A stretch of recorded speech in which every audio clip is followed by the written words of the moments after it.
filming my intro after filming the rest of it, so I'm keeping the door open because the cats kept getting angry at me.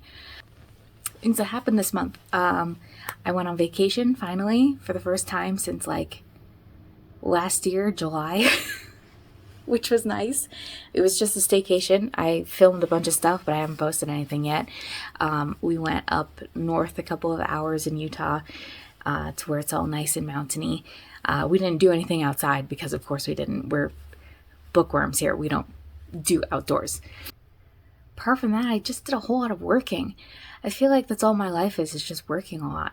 I think this month is just going to be a lot of gay stuff.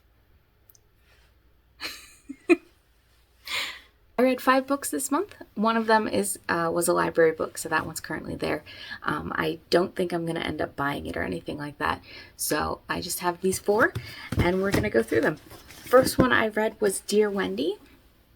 This was a book that I've talked about before. It's about 2 aromantic asexual girls in college, and they are become really close friends, but unbeknownst to them, they both have advice columns, one making fun of the other, and they're actually rivals online, but they're anonymous, so they don't actually realize they're rivals.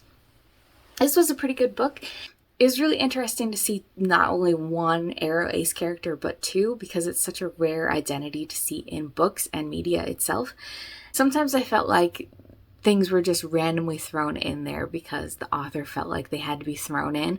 Like there's only one paragraph about how one of the characters was afraid of a man that came into her classroom, despite the fact that she knew the man really well and she's never been harmed by a man before.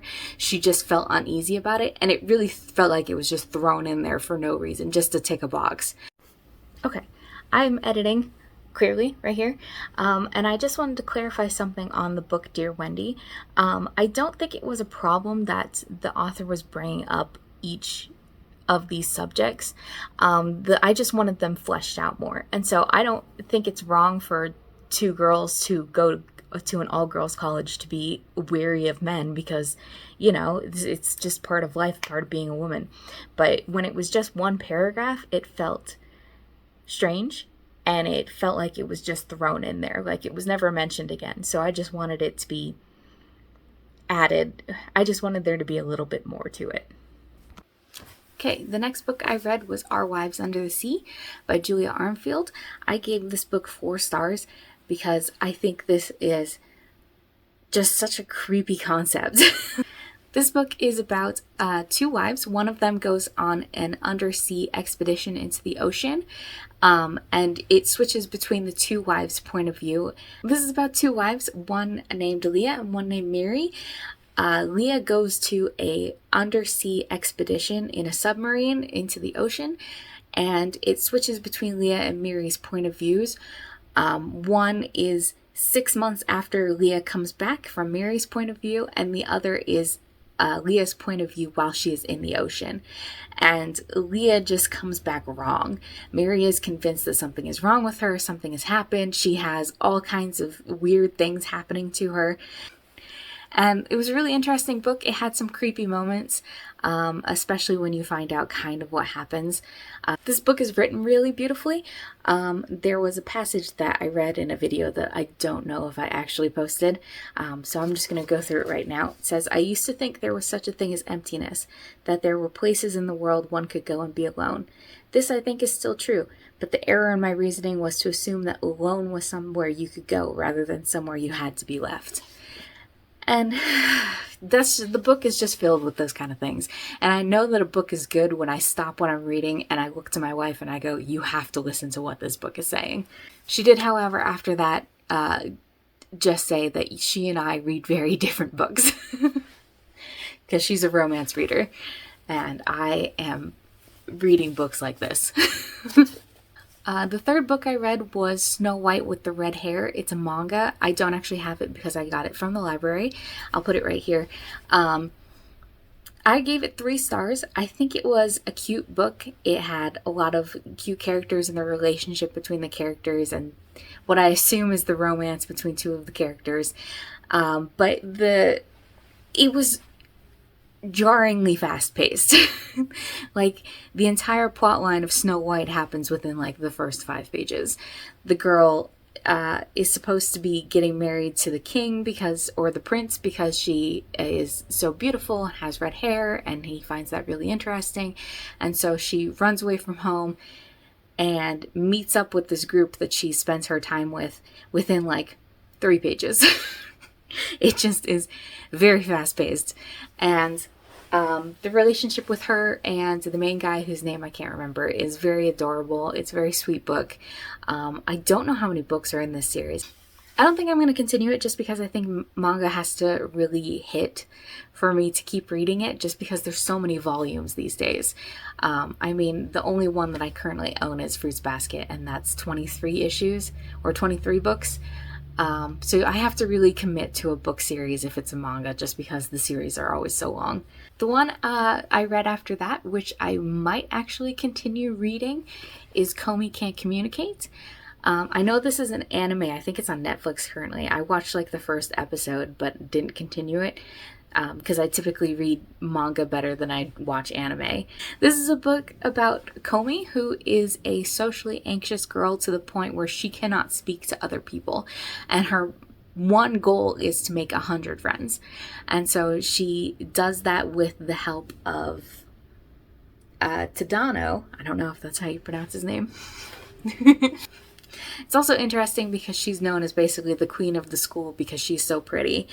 And so everybody loves her, and everybody thinks that she's just too perfect to talk to them, when in actuality she wants to be everybody's friend but just can't speak.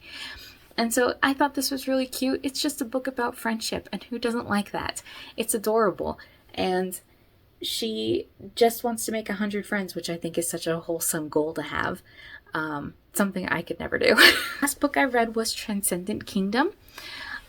This book, to me, I gave it 4 stars. I feel like it reads like a biography, because it goes from the present day, where Gifty is a PhD student trying to get her PhD in neuroscience, and then it goes from present day, where her mother is depressed and living with her and can't get out of bed, and then it goes back to the past, where Gifty is a kid and her brother is struggling with an opioid addiction and then dies.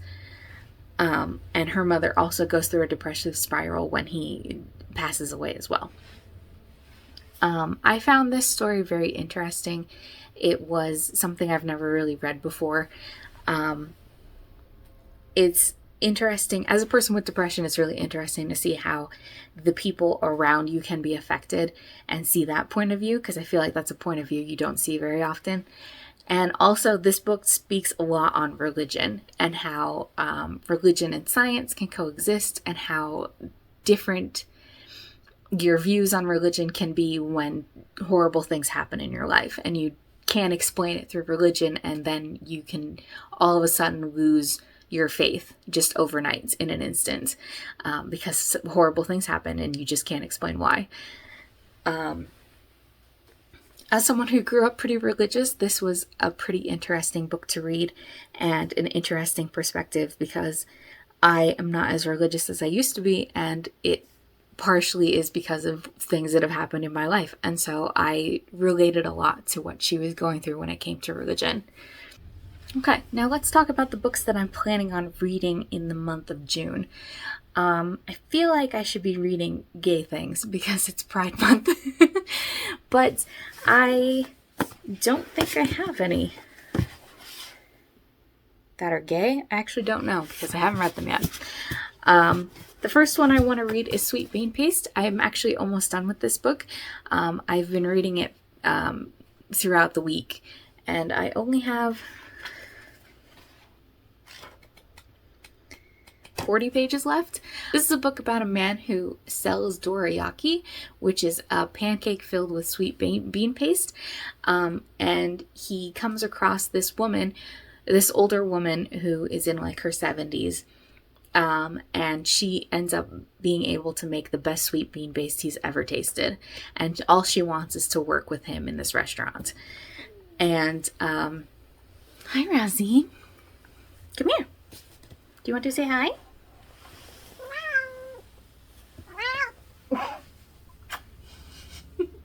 She wants affection, but she loves to complain. Okay, here you go. So this is, if I thought it was going to be just a sweet little book about friendship, and it is, but at the same time, it goes into this old woman's past, and let's get right here, and it sheds some light on it shed some light on a group of people that I didn't realize we treated the way we did. I know that they were treated poorly in Japan. I can only assume they were treated poorly in the United States as well. So I won't go into much detail about it just because it's a spoiler, but it was really interesting to learn about something new. If this is at a different angle, it's because somebody decided to knock it over. This one decided to do that. She just knocked over a pile of books as well. The next book that I want to read is Brutes. This is a book that's kind of like Virgin Suicides, in that it is told by like a group of people, like a hive mind of kids. This is told from the perspective of a group of girls who are fascinated with the preacher's daughter who has gone missing. And that's all I know about this book. Really interesting to read. I love the cover. That's mostly why I bought it. Could you not, please? Ah!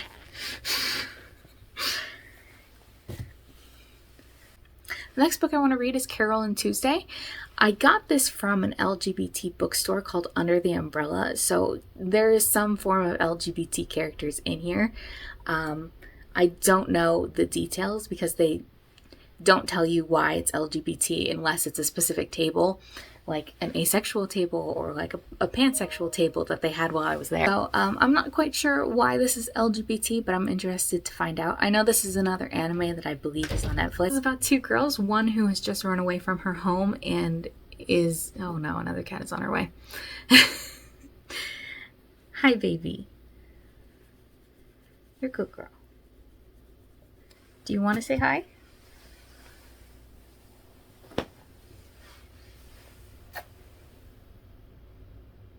This is the most skittish cat I have ever met in my life.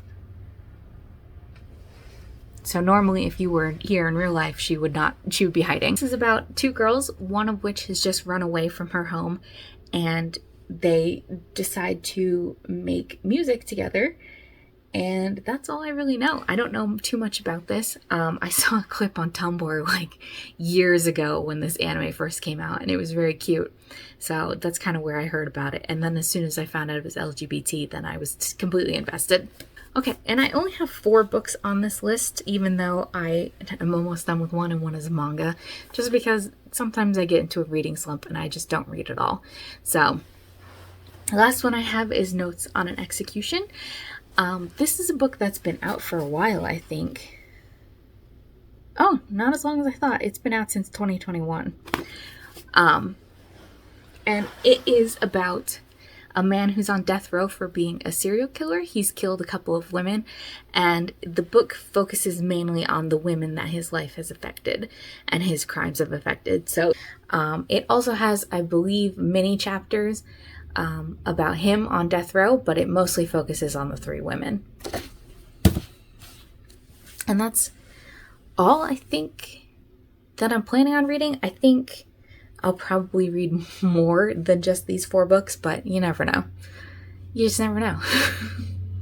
And if you're interested, let me know what you're reading in the comments. Maybe give me some recommendations on things that you like. Okay, bye.